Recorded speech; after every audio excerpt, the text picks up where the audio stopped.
Thank you all for being here for the first inaugural Jedi Forum of Jobs, Energy, Defense, and Intelligence.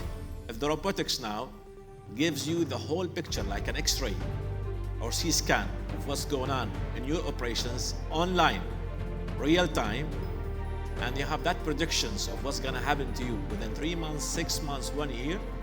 You will be better in your execution, better also in facing issues and solving them ahead of time. The defense industrial base is under real pressure right now. We are working to build capacity to meet the shipbuilding demands.